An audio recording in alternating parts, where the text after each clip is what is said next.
This episode is brought to you by 5 Bullet Friday, my very own email newsletter. It's become one of the most popular email newsletters in the world with millions of subscribers, and it's super, super simple. It does not clog up your inbox. Every Friday, I send out 5 bullet points, super short, of the coolest things I've found that week, which sometimes includes apps, books, documentaries, supplements, gadgets, new self-experiments, hacks, tricks, and all sorts of weird stuff that I dig up from around the world. You guys, podcast listeners and book readers, have asked me for something short and action-packed for a very long time, because after all, the podcast, the books, they can be quite long.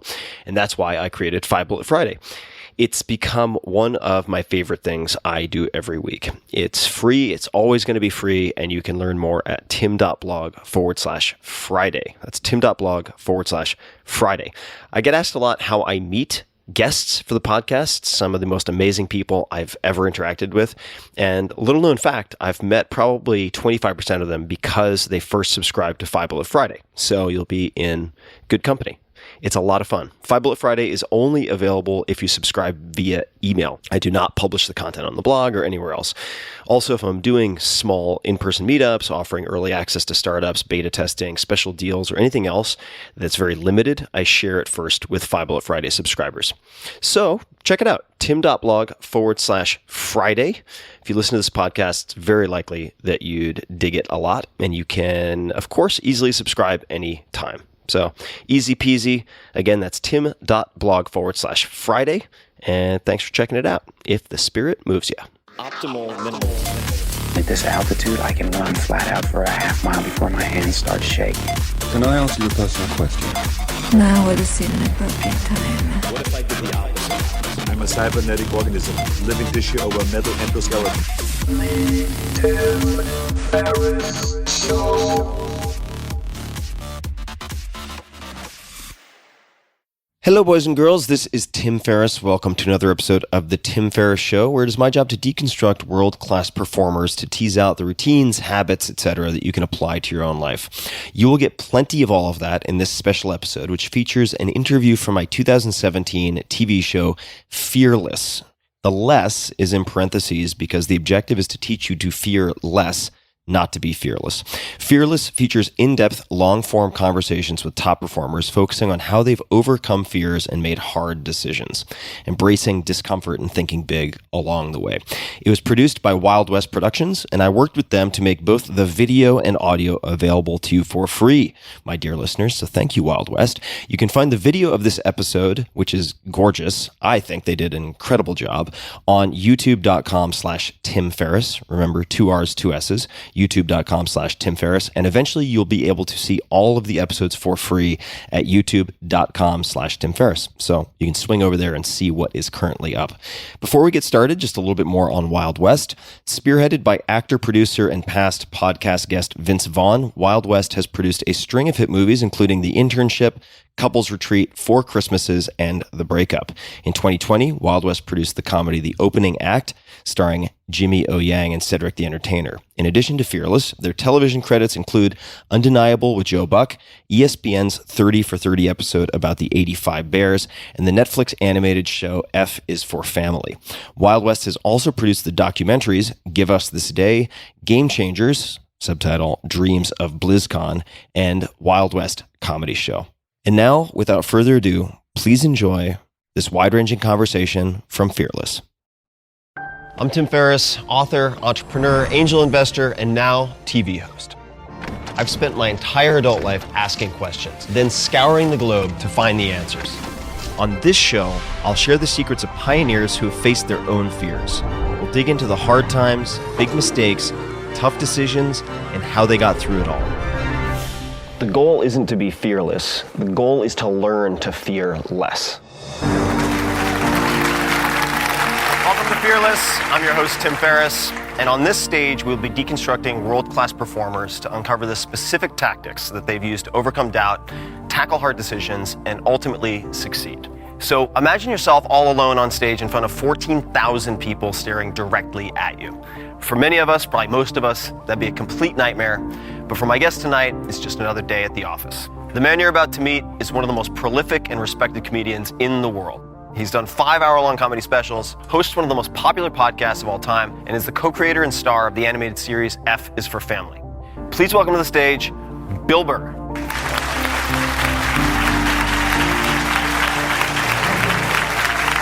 Hey, how are you? What's going on, Tim? How you doing, buddy? I'm good.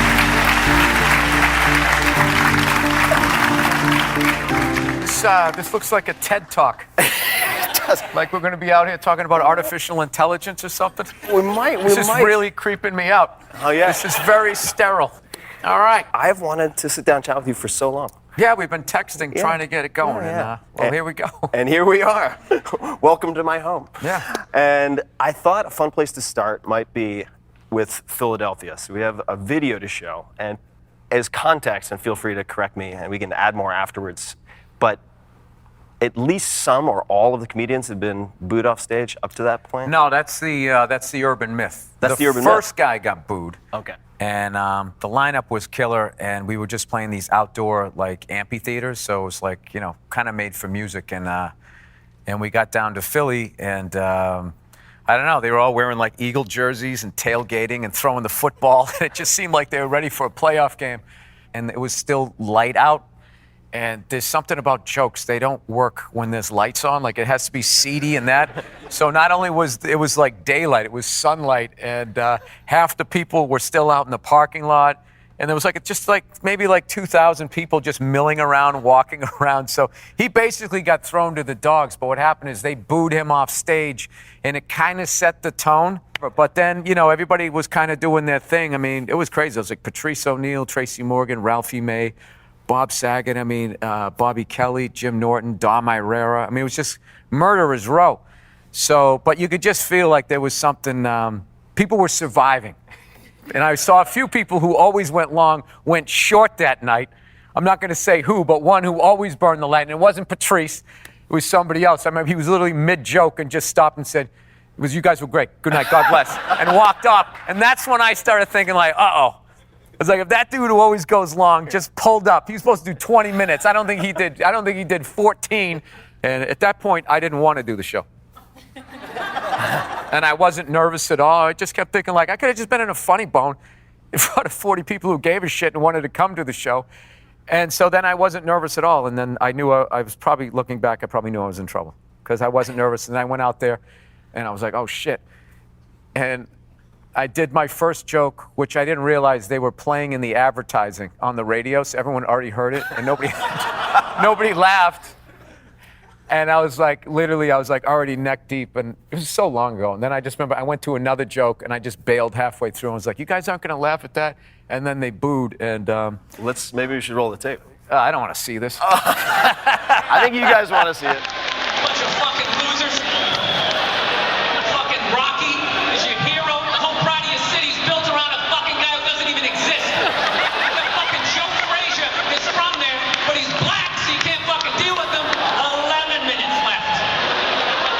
11 minutes. I hope somebody takes a fucking beer stein and just slaps you on the back of your zit-infested fucking shoulders and your awful man-tit tank top. 7 minutes left. 7 motherfucking minutes left.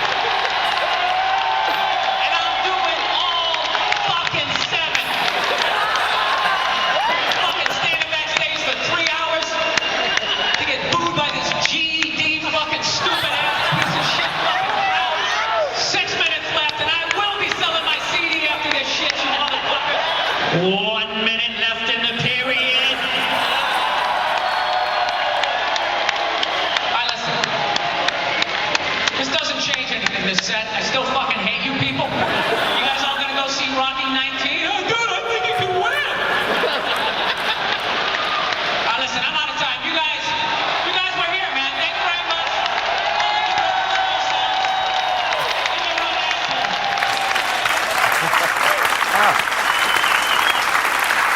I've never seen that. Are you serious? I've never seen that, no. Really? No. So did you decide to do the countdown before you went out? I mean, is that something you... No. What happened was, luckily, I had been booed before, so it wasn't a new thing. So the first time you get booed is it's a hell of an experience because you have what you want, but it's the exact opposite emotion. You have the entire crowd's focus, except there's no love. It's just hate. So the first time that happens, it's really, I didn't know what to do. But I remember just afterwards thinking about it, going like, why didn't I let that fat guy boo me? I let that chick with the weird glasses, like, why didn't I say something? I just remember thinking, I was just mad at myself. Going like, all right, you got booed, you know, they didn't think you were funny.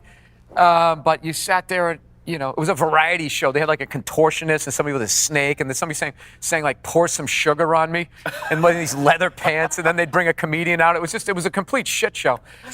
So I just remember afterwards, I just remember being like upset at myself that I was like, dude, you could at least throw one punch. You should have done that. But then I didn't think of it again. I didn't think of it again because, you know, you don't plan on something like that happening. So I don't know why I did that. I just started doing it, and the clock was there, and I was just looking at it, and I don't know. I think in that moment I decided I wasn't going to leave. So I think the countdown was kind of for me like you're doing cardio, you know that? And you're like, I'm not going to look for one song, you know, and then look, all right, another 3 minutes went off. So here's the funny thing. So we still had one more date on that tour. Something was telling me, don't do the last one. And then I went to Cleveland. And it was like, as I walked out on stage, everybody booed because they wanted me to trash their city. So then it became this thing, it was like, I can't do this again, or then this is my act. This is like Gallagher smashing the watermelons. I got to come out and read about all your sports teams and shit. So that was the one I freaked out about, because I thought my career was over. I was like, everywhere I go, I'm going to get booed and blah, blah, blah, blah. I'm glad that people enjoyed it, because I was embarrassed that the whole thing happened. You grew up in Mass, Yeah. correct? What was your childhood like growing up in Massachusetts? I was sort of like, you know, this shy kid. I had like orange hair. I mean, I was just like, I was a mark. The second I walked in the room, everyone was on me. Like, every one time, I think it was my birthday, my parents got me like this little cowboy outfit. I was like 4 years old. You had like the hat. There was a little vest, and then I had like the belt with the guns, and it was supposed to be like the mother of pearl handles, but it was like plastic. So she sends me I even had like the little bandana. She tied it around, and she just sent me outside. And I don't even think I made it to the end of my driveway. And like these big kids came by, and they just took the guns out of my holster and just smashed them on the ground. And I sat there looking, I just was like crying. They laughed and just walked away. And then I picked them up and I walked home. I walked back into the house. My mother was like, who did that? Who did that? I was like, big kids. And she's like, I can't remember. She just like made me a sandwich, and that was kind of it. But it wasn't like a big deal back then. I remember you would just do shit in the neighborhoods, and parents just watched. They just figured out what you did. I remember we threw rocks in this kid's pool, and before I even got home, my mother already knew what happened. And there was a lot of that stuff going. Like, they were building new homes, and you'd go down there and you would steal shit to make a tree fort, or you just vandalize them for no reason. When did comedy enter the picture for you? I always got kids to laugh, and I moved around a little bit when I was a kid, and just making kids laugh was a way to get people to stop beating the shit out of me, or bigger kids, you know, wailing on you or whatever. So that's how I would make friends. I would just make people laugh, and I remember making people laugh in the classroom. You know, that made you feel good. You know, made the pretty girls care about who you were. Hopefully, you know, it was just an attention thing, I guess. Which people influenced you when you were a kid? I mean, were there particular comedians that you gravitated towards or memorized or anything like that? I watched all the stuff my dad used to watch, all the things that they now sell on TV, all those Dean Martin roasts, Foster Brooks. I loved. Remember Bob Hope? My dad would always laugh, and I never got the jokes. There was always some obscure references. And then, as I started to get older, Cheech and Chong, and I remember buying Richard Pryor's album, not even know who he was. I just knew he looked funny. I'm not going to say the name of the album, but it's the one when he's like that. It's got the N-word in it. George Carlin. Yeah, and I just started buying them. I remember buying the Eddie Murphy record when he had the rose in his ear. I bought that just because he was a black guy. And I knew that Richard Pryor was funny. And I was just a little white kid going like, well, this black guys are funny. And I just bought it, and I had no idea who he was. Did you memorize any of their bits, or how did you? Yeah. This is how out of touch I was with what I wanted to do. And I used to do my paper route, and I would be doing the bits. I was doing Eddie Murphy's Got Hit by a Car bit. I would be doing that out loud to myself as I was riding through the snow, pretending I was in front of the school doing it, and everyone was laughing, thinking I was great. But it still didn't dawn on me at that moment that maybe I wanted to be a comedian. I don't know why. It just seems. I think for kids today, that's hard to understand because they can just shoot something, Instagram it, or whatever the hell they do, YouTube it, on the internet, whatever the hell it is. And but back then, it was a zillion miles away. It was a zillion miles away. Like it didn't even thinking about becoming a comedian. I thought you had to move to Hollywood to do it. Like I had no idea. There was 3 channels. You had no idea. In high school, what did you think you were going to be when you grew up? Do you have any idea? No, I was failing miserably. But I did great in school. And right until it counted. I did great right up to 8th grade. And in my freshman year, I was going in. I was like, I'm going to go to Notre Dame and I'm going to become a lawyer. And by sophomore years, it's I'm going to be a construction worker and go to Wentworth. I'll drive a truck. Yeah, I don't know. I think somewhere along the line, I just wanted to have a fun job. I wanted to have a fun job. I did know that because, I hated everything else. I didn't like carpeted areas. I didn't like wearing suits. I liked working in warehousing. I liked having a job where I could walk away from an area. I always just remember seeing people who had to sit in cubicles they just had to be there. And if you're not there, and immediately they know that you're screwing around. Where is he? He's supposed to be right here. He's not getting what he's supposed to be done. So if you work in warehousing, you could be on a forklift or unloading a truck or cutting up boxes or just doing something. As long as you were in this giant area, they were all right with it. And warehousing is great. It's all class clowns, musicians, addicts, alcoholics and shit. I remember this dude coming into work. He came in 3 hours late. It was 90 degrees out.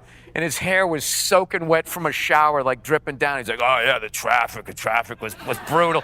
It's just dude, your hair's still wet from the shower. And I remember, he had a major coke problem. And he'd be wired. I remember my boss had a coke problem. I remember getting that job, and the first day I saw him, this guy was probably 6'4" and couldn't have weighed more than $160. He was just wired. And they had this pallet jack that was electronic.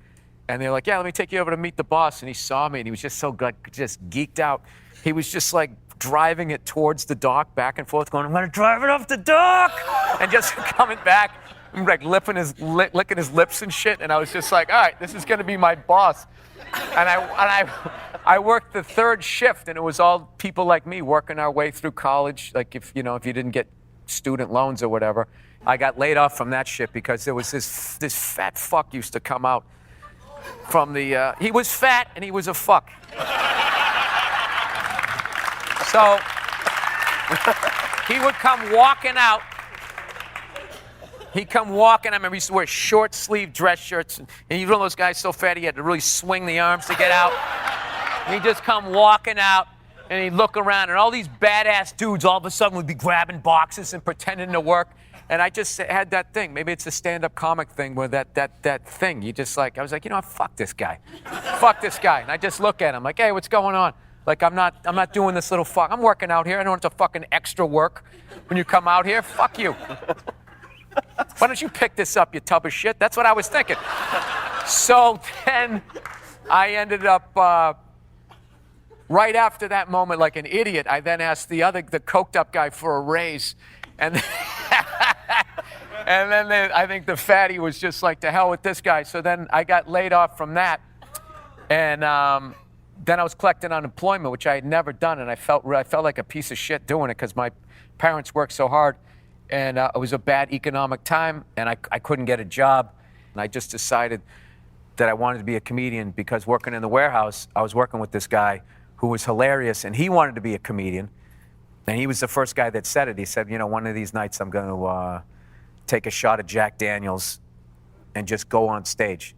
And then all of a sudden, it wasn't on TV. Once again, we didn't have YouTube, so it was sitting next to me. I was thinking, well, if he can do it, I can do it. So I knew that I was a baby step kind of guy, so I had to, rather than just doing it, I transferred to Emerson, which was more of a performance school. And then I just went there, and every class I could get up in front of the class, I would do it, no matter how nervous I was. And I was a really shy, really withdrawn kid. And I just forced myself to do that. And every time I did it, even if it didn't go well, I felt good that I did it. And then I started to like it. And I started doing radio, because radio was a good baby step between performing and being funny to like a live crowd, because it was like I was on a microphone, there was an audience, but I couldn't see them, I couldn't hear them. And I remember I did this shift 2 a.m. to 6 a.m. on 6:40 a.m. WECB, and all it did was broadcast to the dorms. Nobody was up, nobody was listening. And if they were listening to a better radio station. And I just remember, and I'd always be on like the thing going like, whatever that was Dinosaur Jr. If you have any requests, give me a call. And no one would ever call. And finally I just said, Jesus, I go, somebody just call in. Tell me you hate me, I don't care. And then the phone lit up. And I picked it up and this guy goes, I hate you. And then hung up. And I just remember just being like in a total panic. I was mortified. And then he called back and he apologized, said, hey, he goes, my girlfriend's working the next shift. I just happened to be listening. She told me to call back and apologize. But like, I felt like such a nerd. And, which I was a nerd. I commuted to school. I didn't know anybody. I just walked in with my stupid book bag and I would do the things, whatever. And then I would just go home and I would go to work. Like I kind of had a job once I had my paper route in 3rd grade. I had a job ever since. I've been working, so. Did you have any particular, at that time, I don't know if you remember, but when you were shy, was there any particular milestone or point that you remember when that changed, or when you became more comfortable? No, it just slowly got better. But I still, in certain situations, I am sort of, it's weird because what I do, but I am also a very, like, I'm one of those guys, like the second the show is over, if nobody knew who I was, that is the ultimate. That would be perfect. Like before the show, I need you to know who I am, so you buy tickets. Or else I would be screwed. But the second it's over, like, I don't need it to keep going.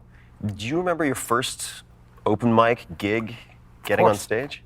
Yeah. What was it? Can you walk us through that? I signed up for a talent contest at Emerson, because I had made a New Year's resolution in 1992. This is how scared and shy I was about doing this. I was like, I made a New Year's resolution that at some point in the calendar year of 1992, I was going to go on stage. I gave myself a year to do it, and I was going to do it. And then that was it, my baby step way into it. Because I knew if I said I'm doing it next week, I'd go into a panic and I might not ever do it. So I said that January 1st, and literally 3 weeks later, the Emersonian newspaper, they said Nick's Comedy Stop was having a talent contest. Find Boston's funniest college student, which was just this total scam to pack it with college kids watching their drunk friend go up there and bomb, and then they'd make all this money. I remember it was a contest, and I didn't on any level try to win it. My whole goal was just having the balls of when they called my name to walk up there and start talking. That's all it was. I remember sitting down trying to write material, and it's just like, and I'd been funny my whole life, but then all of a sudden to sit down and like sort of artificially create the moment, where it's like if you and I are hanging out socially and you say something, it's like you don't even think, and then you just sort of, and then I say that and blah, blah, blah, blah. But now it's like with the stand-up, I have to create that moment, bring the crowd in to the world, create that moment, and then say it. And I had no idea how to do it. So I remember, I can't even remember what I wrote. I had some sort of ideas, and I went up there, and I remember taking the mic, and it was the only time I've ever felt having an out-of-body experience where I thought I was watching myself. It was probably this panic thing where, the emotional me just left me. Like, we don't want to be, I don't want to go on this ride. Let's see what happens. So I remember taking the mic out, I still remember what the mic looked like. And this guy, Billy Martin, was hosting. It was now like this big shot on Bill Maher's show. I completely forgot what I was going to do. And I just started talking, and I went into the middle of what I was going to do. Then I went to the beginning and then to the end. It was like a Tarantino movie, like with Travolta walking by in the background in the diner scene. It was kind of like that, but I sort of was able to do all right. And I think I only did like 3 minutes. I was supposed to do 5, and I got off stage. And I didn't care about anything. And I remember that was it. I was like, this is what I'm doing. And I tried construction. I was in warehousing. I tried sales. I remember I got a health insurance license. I even passed the test. I got certified to take x-rays. I was working in a dental office. I did all of this shit, and none of it, I didn't care about any of it. And this was the thing. I just did it. And I was just like, that's it. This is what I'm doing the rest of my life. But that night, after I did it, even though somebody else won, I didn't care. I just remember driving home in my truck, listening to Motley Crue, Kickstart My Heart. Oh, right? great song. Yep. And just literally screaming. I was so psyched that I did it. And I was only like, I was middle of the pack. I was nowhere near even remotely the funniest person. What was it about that experience that made it click for you? It's one of those things in life that you don't have to think about. It was what it was. Right. It was awesome. And I was just like, why wouldn't I want to do this? Like, my first thought was like, I'm doing that for the rest of my life. Then I did, my next show was at this comedy club, Stitches, and that one went okay. And then my third show, that was my first, what's called a hell room. Room? Yeah, it's not a... Doesn't sound good. Yeah, it's not a comedy club. It was a bar. Okay. The people there were eating. They had no idea there was going to be a show. They turned off the Bruins game, and then they bring you up. And that was my first time experiencing a crowd watching a show that didn't want to see a show. And I just remember, I remember doing my first joke that really just got nothing, and feeling that punch in the chest of something bombing, and then having to regroup, and I had nothing to regroup with. And I remember I bombed so bad, I got halfway through my time, and this guy, Jack Lynch, was the host. And I said on the microphone, I said, Jack, I'm bailing. And I got off, and I was so embarrassed, I didn't want to walk past the crowd or the comedians, and I sat down in the first empty chair, and I just sat there like this scolded child for like 2 hours, waiting for the show to go end, and I wanted to leave, but I was so embarrassed, I just sat there. It was horrible, and I just remember, and then what sucked back then was there was so much time between your shows. Oh, yeah. You know, there was like weeks between shows, so if you had a good show, you could ride the high of that, but if you bombed, that was one of those things, like, I got this thing, like, when I embarrass myself, for some reason it comes out to me, like, when I'm in the shower, and I have to, like, shout the memory out. You know, like, I'll be in the shower and I just think about it. I just be like, ah! I'll just, like, make these noises, just these noises of, like, humiliation, like, oh, God, I did that, or I said that. I still do that in my car. Like, I'll think of shit that I just did or something I did 10 years ago, and it's this thing of just, like, because I don't want to think it. And, you know, there's a self-loathing about it that, you know, that I kind of never got past those teenage years of that, oh, God, I'm such an idiot. Like, I kind of never got past that. I mean, I knew I was going to bomb. It's inevitable. It's like if you fight long enough, somebody's going to come along a little faster and you're going to get caught.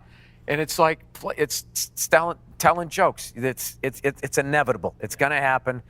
And then it's just something you have to get good at. You have to get good at bombing. Yeah.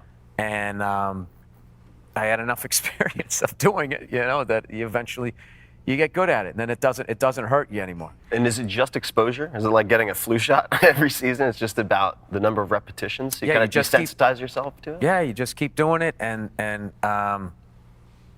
you know, bombing there's something hilarious about it. There's something, like, what the turning point for me with bombing was seeing how funny, was being able, I remember one time just being on stage and I was bombing, and I just pictured all my friends watching me, laughing at me in the back, and then that got me to laugh at myself, and then I just started thinking, how much can I get these people to hate me?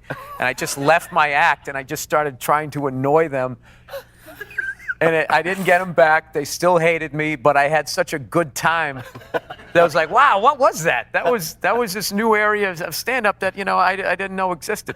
The clean and not so clean, kind of before and after Bill Burr, I find really fascinating. So we actually have a video that this shows the contrast a little bit. I love my dad, man. He's hilarious. He's such an emotional guy, you know. I know my dad was his funniest, though, was whenever you, like, broke something. Because my dad would totally flip out, right? But the words he used, you would have actually thought it was a good thing. You know what I mean? Like, you'd break a window, psh, he'd be like, nice! Real nice! Oh, that's beautiful! That is just beautiful! Hey, why don't you break them all? Dude, there is an epidemic of gold-digging whores in this country. And every night I put on the news, and I'm waiting for someone to address it. Every night, never see it, you know? And every night I bring up gold-digging whores, and the whole crowd pulls back like I'm up here talking about Bigfoot, right? Like I'm saying the moon's made out of cheese or something. Talking about whores, people. They're everywhere. How many? How many more great men are going to get chopped in half before we do something? Why is it so quiet in here? God damn, I don't get it.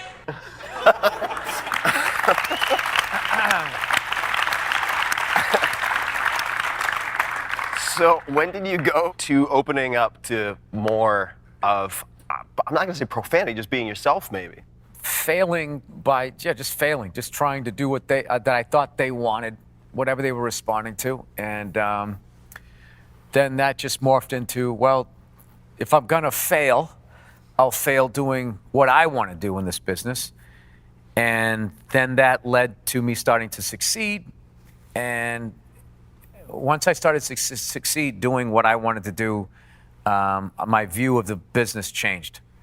Where I then looked at it, rather than like it's this thing I'm running towards, it was like, no, I'm in it.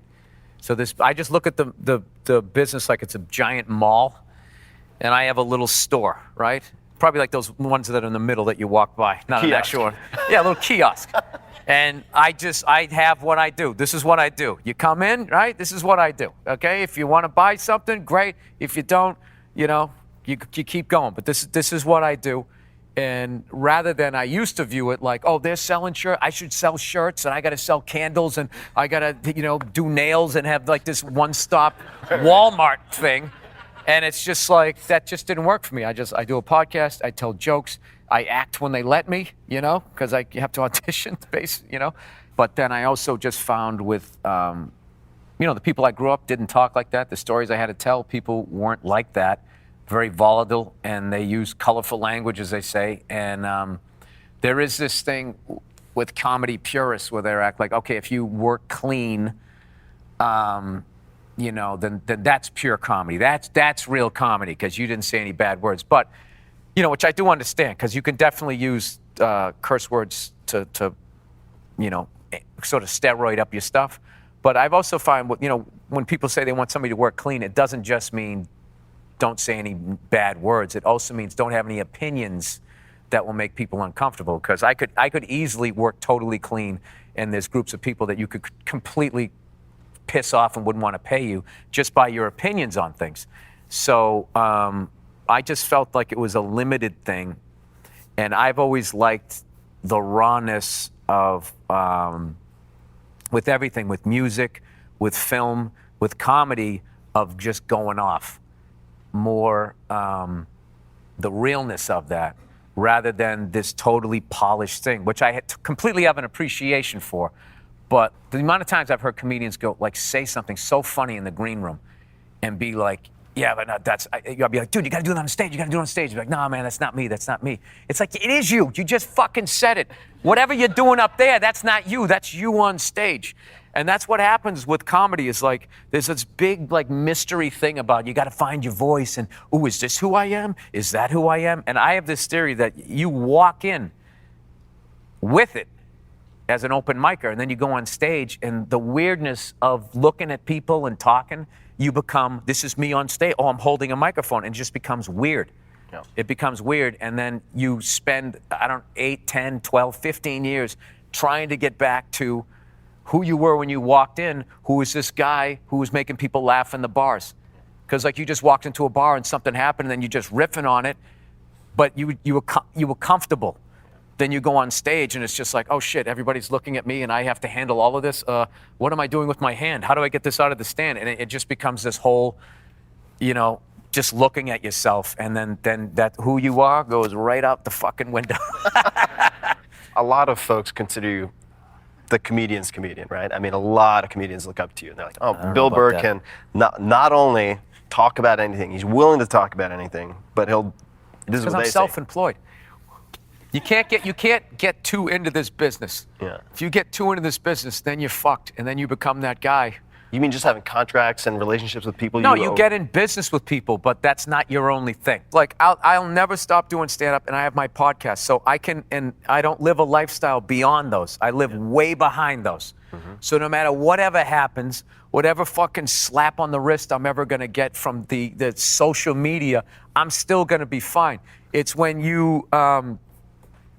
it's when you just go into this business, if you're just an actor on a show, or you just host something, or whatever it is, that like all of a sudden, like if you just did this, you didn't have your podcast or any other way to make money, if all of a sudden, there's some bullshit rumblings, if the people above you go, you have to go out there and apologize, you're in a situation of like, or else I can become homeless. Yeah. So then you have to go out there, and even if you're not sorry, you have to say you're sorry. And I think that doesn't look like a fun thing, because I've seen people going out there squirming, trying to like, how do I apologize without apologizing to the 40 drunk soccer moms who all tweeted at the exact same moment. So this became a thing for 8 seconds yesterday that I now have to address. So having said that, if I'm an asshole, I will say sorry, but I'll say it to the person. Yeah. You know? Yeah. Like, I don't get this whole thing where somebody secretly videotapes you at a comedy club and then they upload it on the internet, and then you have to now apologize to people who weren't at the show. Yeah, it's like you weren't at the show and you decided to watch, so why don't you get mad at the kid who fucking filmed it? Like, that's it. I am guilty of being a comedian in a comedy club that tried out a joke that didn't work. Right? Yeah. I don't know. It makes sense to me. In my head, everything makes sense.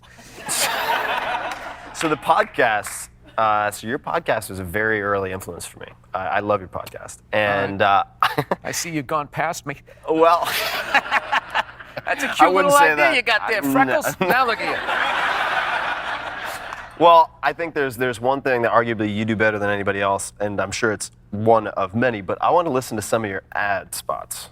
So we're going to pull up some audio of a couple of your sponsor reads, and I think we'll pull up Sherry's Berries first. This might be the favorite name of anything I've ever advertised here, other than One White Charlie's. Sherry's Berries. For my listeners, double the berries for just $10 more. Here's the only way to get this special $19.99 Sherry's Berries offer. Call 866-FRUIT. I'm sorry. What the fuck am I selling? Did I approve this? This is fucking ridiculous. Who the fuck is gonna buy this shit? This is the funniest shit I've ever seen in my fucking life. Call 866-FRUIT, everybody. Oh, punch drunk. Oh, please spell out the words. Oh, by all means, berries. B-E-R-R-I-E-S. Berries. Click on the microphone in the top right corner and type in Burr. Hey, you cunts better buy some Sherry's Berries, because I'm going to get in trouble with that fucking read, and I'm not changing it because that was hilarious. When did you do that from the very beginning with the host reads? Did you start kind of taking the piss out of sponsors from the very get-go with the podcast? And because you were really, early pioneer. This is 2007 or so? Right. I mean, it was early. This is way back in the day. So you were one of the first kind of long-form guys. Did you have standard sponsored reads for a while and then? Well, I did it for years without doing sponsorship. So when I started doing reads, it felt weird to be this guy just saying whatever I was thinking and being funny and all that, to all of a sudden be like, the Chrysler Cordoba, blah, blah, blah, blah, blah. It just felt weird. And I was just like, and people are going to have the ability to just fast forward through this and skip it. So I didn't feel like the comedy should stop. And so I always, I'll just throw in a Boston accent. I'll just do something to get them to listen. And with the Sherry's Berries thing that I did, I hadn't read the copy, and it was so like homophobic yet homoerotic, the whole thing. It just was so ridiculous to me. Like, I couldn't believe it was true. So I legitimately started laughing, and I remember they were calling us saying, take it down. And I was just like, yeah, tell them you didn't get to me. Like, I'm not taking it down. That's hilarious, and I don't give a shit. Because I got all this other stuff, once again, one of those moments, I'm self-employed. So, I don't need some chocolate-covered strawberry people to pay my rent. I didn't put myself in that position, which I very easily could have. I didn't. So I said, I'm not taking it down. But what they learned, because they're a cool company, what ended up happening was people ordered this stuff because I said I was going to get in trouble. And then it turned out, evidently, they were delicious, and they sold a bunch more. So what ended up happening was companies that were younger and kind of understood. It's like, oh, this guy's, he's making fun of us and he's singing songs and he's cursing and all this type of stuff, but people are listening and they're buying this stuff. So it kind of became one of those. But there's been others that haven't had this sense of humor. Like I remember Nature Box came out, and I, for some reason, was reading it as Nature's Box. And I was, and I was like joking around. I'm like, hey, you're going to go down on Mother Nature, right? Just fucking around. But I also think it was this weird sort of stupid thing where they were going to like bring you a banana at like 3 p.m. It's like I can't fucking do this by myself. Like I need you to, like if they are really stupid, I will say it. And because I just look at the podcast, whatever money I make off it is just gravy anyways. Like I can live off my stand-up money, you know what I mean? Like I said, I lived well within my means because I've been in debt and I didn't like the way it felt. I just would be waking up at night going, I owe these people this fucking money. How am I going to get out of this? My car's breaking down. That's going to be more. And so I've avoided that stuff. I know a lot of comedians have trouble going to TV, developing TV shows. How did you find your way to F is for Family? I don't know. All my live action stuff that I wanted to do, and all live action means is just this, regular people. Everything that I wanted to do, that I really wanted to do, they would just be like, oh, that's like, you know, that's sexist, that's homophobic, this is, what's this going to say to kids, this is mean to dogs, and they just would de-ball the whole thing, and then it would suck. Yeah, I did a pilot, they shot it down, and then like 2 weeks later, they're like, hey, you want to do another show with us? And I said yes, and it was with another comedian, and then we did it, and we all got together, and we were just like, hey, let's just give them exactly what they want. Let's just do exactly what they want. And we did that, and they still shot it down. And then that was it. That was it. I just went off the reservation. I was just like, fuck trying to develop a TV show. I'm not doing it, all right? I'm just going to be a comedian that sells tickets, hopefully. And if that's all I am, who gives a shit? I'm telling jokes for a living. I'm killing it. That was it. I didn't have any ideas. And then one day, I opened for this comic, Steve Byrne, and he knew Vince Vaughn and the guys at Wild West, and Vince was in the crowd. He liked what I did. So I took a general meeting with them, and they were like, so you got any ideas for TV shows? I was like, no, I got none. I'm all out of them. No, they never fucking work. Nobody ever picks them up. I'm just sick of it. There's always like, I'm always pitching to a woman. They always say women don't run the business. I haven't got to that fucking level. And I'm always going in, just pitching. And there's always some woman there going like, I don't think that's gonna fucking blah, blah, blah. Hey, what if the guy's a complete fucking moron and doesn't know how to dress himself, but his wife does? Oh, that I like. That's a good one. Yeah. So, just because you have a vagina doesn't mean you can't be, in the wrong sometimes. So anyway, so then I was on my way out of the meeting. They were just like, what else? You don't have any ideas? I was like, look, I know you guys are doing movies with Vince. I'll play a waiter in the background. I'd love to do something with you, but no, I got nothing. So, and as I was walking out, I remember Peter Billings was sort of walking me out. I was like, well, I do kind of have this idea, this cartoon idea, or whatever. And he's like, oh, we want to do an animated show. Let's sit down. And it basically stemmed from my childhood stories that I told on stage as a young comic, and everybody got it. But as I became the older comic, and this new generation came up that had play dates and helicopter parents, and they wore helmets when they rode bicycles like they were in a fucking race or something. They didn't laugh at the jokes. They started everything was labeled like, oh, that's bullying, that's mental abuse, physical abuse. And I would literally be standing on stage going, guys, this is funny. This happened to me. My mother was right. I was telling all these stories. So anyways, I just stopped telling the stories on stage. And then one day I was walking my dog. I thought, what if I just made animated shorts on my website? I could do that. That would be cool. And I could ramp it up and it'd be animated kids and no one would give a shit. And but of course, I never did it. But then when I ran into them, and they're just this force of nature, then they ended up hooking me up with the great Mike Price from The Simpsons, who's done like 300 plus episodes over there. So, and we've just fleshed out those I was just going to do little stories like, we go to get a Christmas tree or somebody buys a new bike. They turned it into this whole world. We helped develop this whole thing, and then we pitched the cartoon, and I think they were just like, this is a weird choice for a comic in 2010, but they just saw, that's Vince Vaughn. All right, we'll give you 6. Bill's a little pussy! Christ, he falls apart if you just look at him, all right? He's got no spine. You gotta rub his back during war movies. He's scared of everything. Gee, I wonder where he got that from, Susan. What do you mean, he gets it from me? You coddle him too much and you know it. You know it. I work hard to keep this family happy. I keep everyone from killing each other. Well, today, I would actually welcome it. Do that again. I hate you.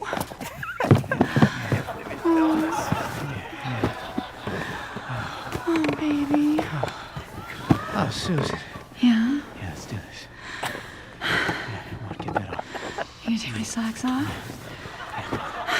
I'll leave the one on. I think we need one on. Yeah? Yeah, I like that. Oh, Frank. Oh, yeah, touch it. Yeah.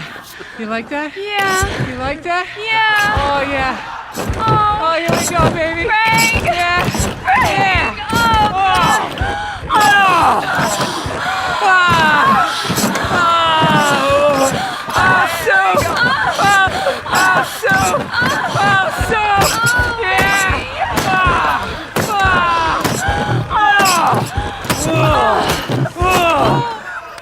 Heaven for family, ladies and gentlemen. Very family-oriented show. So, And I got a feeling you're going to ask me what everybody asked me, which is, did that ever happen? I was just going to leave it open and just say any comments. No, that's like that show is like loosely based on all of our childhoods. So it's an amalgam. It's an amalgam. Hey, he showed it. I didn't make it.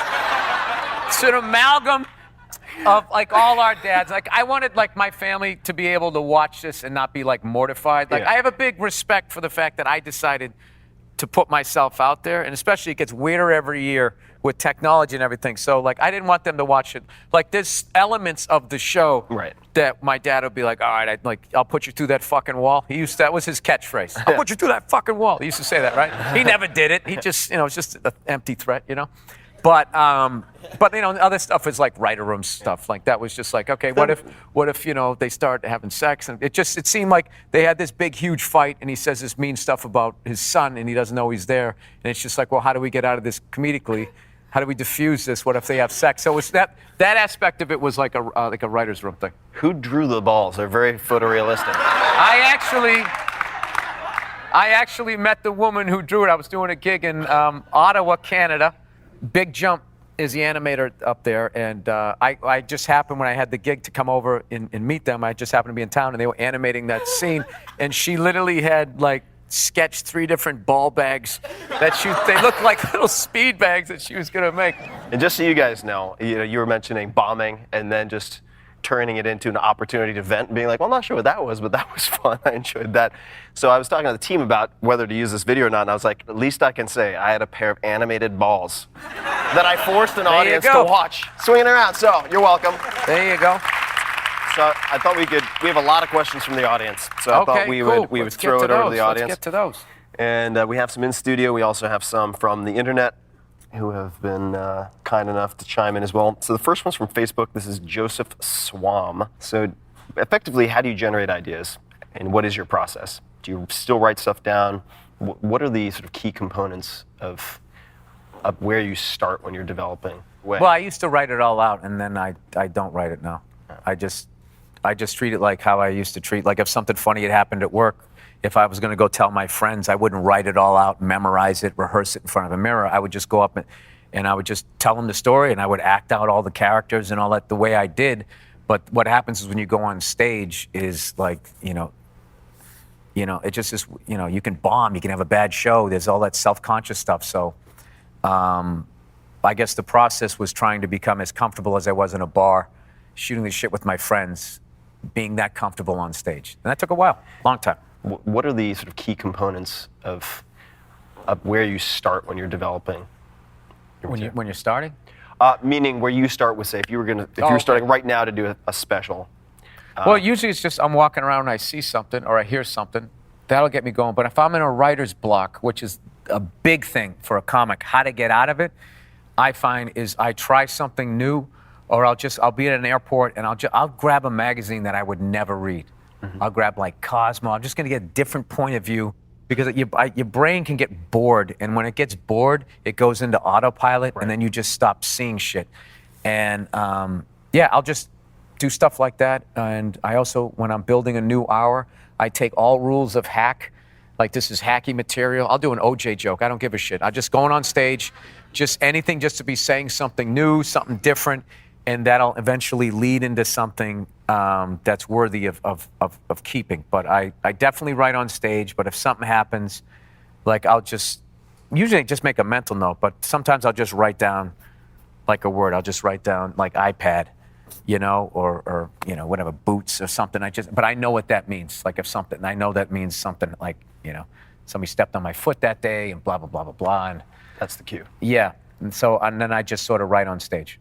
Writing on stage meaning you are taking notes as you go through your people say write on stage. What it really means is you just go up and just wing it. You just, the same way you would, like I said earlier, you come home, if something funny, if you saw a car accident, you'd come home and just tell the person you're with. You wouldn't have to write it all down. Yeah. So I've done stand-up long enough where I'm comfortable enough to do it, and all the great people that I see, all the great men and women that I see doing stand-up today, most of them do it that way.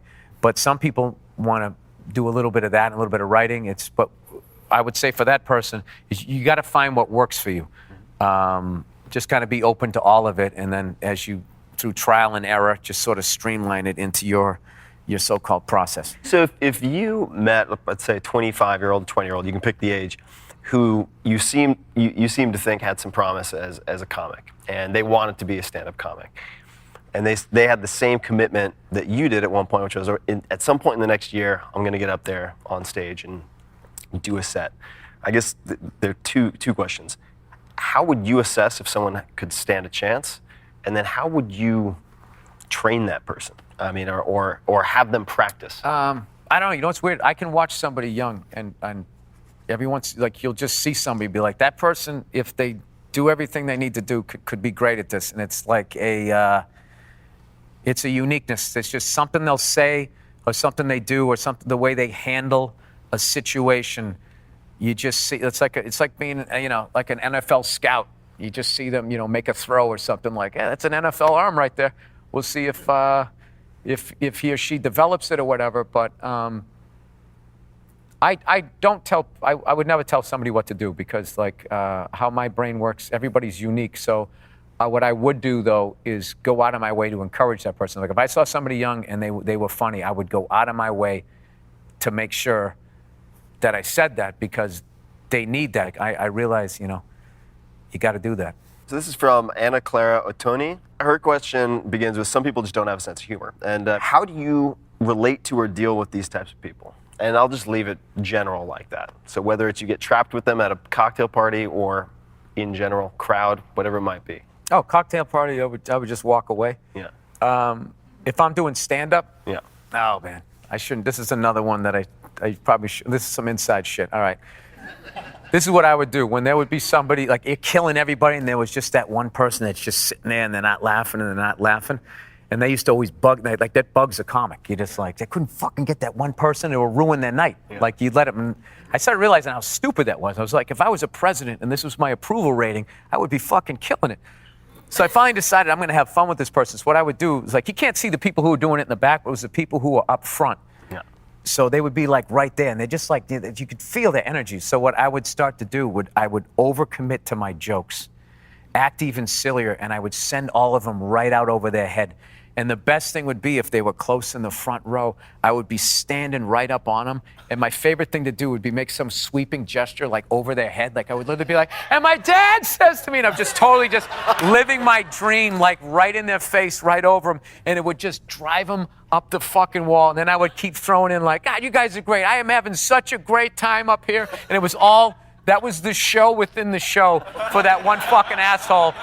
And like, I learned all of those types of things through years of doing it, through basically, am I going to take this as a negative or a positive, and realizing I have the power to decide, like, I can let this guy ruin my night, or let this woman ruin my night, or I can have fun with this. It's the same thing, like if you ever do like the Late Show and only like 8 people showed up, I made the mistake of coming out with 8 people energy, and it sucked. And then one night I was just like, you know what, fuck this, I'm going to go out and just try to kill these 8 people enough that they bring 8 more. And then I went out with this positive thing, and then I that so got ingrained into my work ethic. Like the other day, I had a buddy of mine who was on his way up going like, he was going, oh, dude, he goes, the old club owner just told me that we only got 34 people on the Late Show tonight. And I literally felt like this jolt going through me, like just being like, oh, fucking destroy them, and make them bring 34 more. Because if you're not the guy, which I wasn't, I was never the whatever the fuck they were looking for. That's the only way to do it. You just got to hack your way through. So we saw you battling Philly in the beginning, and you ended up at one point at Madison Square Garden. And I mean, there are only a handful of modern comics who can play that venue or have played that venue. What was that like? Can you walk us through what that experience was Oh, like? it was unbelievable. Yeah. It was awesome. And what I ended up doing, look at that. That was, and I enjoyed every single second of it. Every single second I made sure on that one. And because you got to rent that thing out, okay, which is not cheap. So most of the money you make that night goes right out the window. So I was like, well, I rented it for the day, right? They were like, yeah. So I'm a big Led Zeppelin fan. And, you know, they shot Song Remains the Same there. And that's also where Robert Plant said, does anybody remember Laughter? Which was the name of the show. So I rented a drum kit and some amps and all that. Had me and a bunch of my friends came down. And in an empty Madison Square Garden, we just jammed and played all this cock rock from the 80s and some, you know, all that shit that we used to listen to, all the hair metal stuff, some Black Sabbath, Guns N' Roses, Motley Crue. We just had the best time. And it kind of, and like, what was cool was the union guys setting up the chairs. I was like, is this going to bug them? And they're like, no, they're used to bands rehearsing and stuff. And they kind of, I could say, had an appreciation that we had an appreciation for what it was. And they ended up putting us up on the screen. They did the lights in the end. That's cool. And no, I had everything. My agent played guitar, and I got him up there. And all these comics came down, Josh Adam Myers, Ben Bailey, and all these guys. We just had the greatest time. But what was cool was it took away the scariness of doing that place. And we just kind of came in there and got our stink on it for a little bit. And then I remember I went home, went to the apartment, and my wife was there, and I was waiting for her to get ready, and I was drinking a beer. She's going, "You drinking a beer? You never drink a beer. You never drink." I said, "Don't worry about this one. Don't worry about it." I just knew it was awesome. It was awesome. What did you think when you were on stage, when you were finally up on stage? Well, the best thing was Joe DeRosa. Paul Verzi and Joe DeRosa opened for me. And Joe wore like this old lady, like looking knitted sweater. And sometimes one of your friends just dresses in such a certain way, you're like willing the crowd to heckle them, which you usually don't. You're usually rooting for the comic, and nobody heckled them.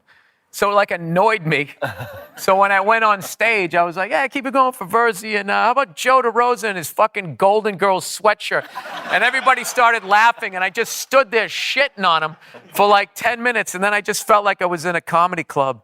And no, I just knew. I knew, and I was like, I had 90 minutes, and I did 90. I did the whole, I was like, I'm doing the whole thing. I'm totally taking this in. I recorded. And I'm only going to put it out on vinyl because there's too much overlap between that material and my next special. So it's just something for a total nerd of whatever I do. And it was like, yeah, it was awesome. I never talk shit about, I killed, but I fucking killed that night. I definitely, that was a good one. Yep. If you could have any billboard you wanted, non-advertisement, but just a message you want to get out to the world, what would you put on it? The first thing the fan did was go fuck yourself. Go fuck yourself. I'm kidding.